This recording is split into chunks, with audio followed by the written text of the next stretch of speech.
Welcome back to Tennis Picks and Bets on the Mayo Media Network. I'm John at JR Tweets Tennis on Twitter. Not a great start to the U.S. Open on these picks. Some losing from winning positions, others just not showing up and having off days. Ludmila Samsonova today under 50% on first serve with a ton of double faults. That's not going to get it done, especially when you need to cover a spread as a favorite. She loses outright. Not a fun day on day 4. So let's move on to the third round on day 5. But before we do, make sure you like this video, subscribe to the Mayo Media Network channel down below, and click the bell to make sure you receive notifications for each and every video posted to the channel. Also leave a comment with your favorite bet to open the third round on Friday, aka day 5 at the US Open.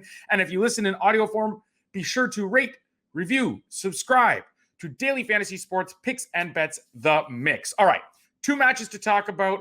The first is Roberto Bautista Agut against Felix Auger-Aliassime at -107. We're going to take the steady veteran here against a more error-prone Felix Auger-Aliassime. When we take a look at the styles here, a little bit contrasting. Bautista Agut can hold his own. Felix is going to have the bigger game. When it comes to comfort on surface, surprisingly, not an edge here. Roberto Bautista Agut, one of those Spaniards who prefers hard courts to clay, has had more success in his career on hard court. It's not too fast like grass can be, but he also needs a bit of speed to help his ground strokes and his own serve, which isn't the biggest in the world. And that's where the kind of quicker nature of hard courts to clay comes into play. And it's kind of a sweet spot for guys like him and Pablo Carreño Busta. We also, stylistically, I really like the matchup here in terms of the mental edge is going to go to Roberto Bautista Agut. He is the more tactically aware player. He constructs points better, and he has plan B.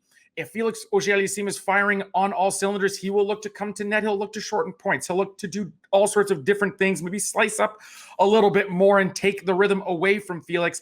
Felix, on the other hand, is pretty much one gear only. I don't want to say one-dimensional because he has a very nice game, but he only has one gear, and that's go, go, go. And if he's spraying errors, he just lets himself, he tries to work his way out of it.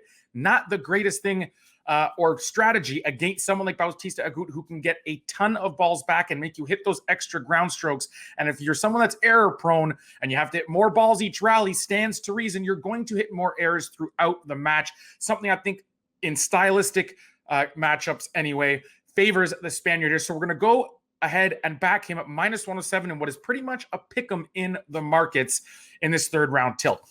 The other match is in the women's draw, and it's Simona Halep on the money line against Elena Rybakina. This one's about -115, and this one's a play I like because Simona Halep is back. She didn't look great at first, had to get kind of the rust off of her after a lengthy absence with injury. However, this tournament, she has looked incredible, coming through 2 relatively quick matches, and her serve has looked really strong. She took down Montreal Masters champion Camila Giorgi in straight sets in the first round. And Giorgi, who's been playing with more margin for error to her game, on top of the power she possesses, that's an incredible win for Simona. She was actually she won 83% of her first serve points. For those who know tennis, they know the one weakness to Simona's game is probably the serve.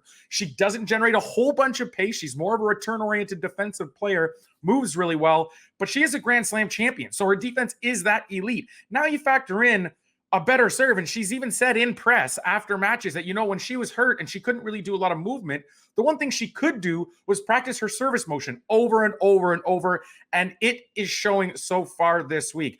Elena Rybakina, big, powerful game. This is going to be a contrast in styles.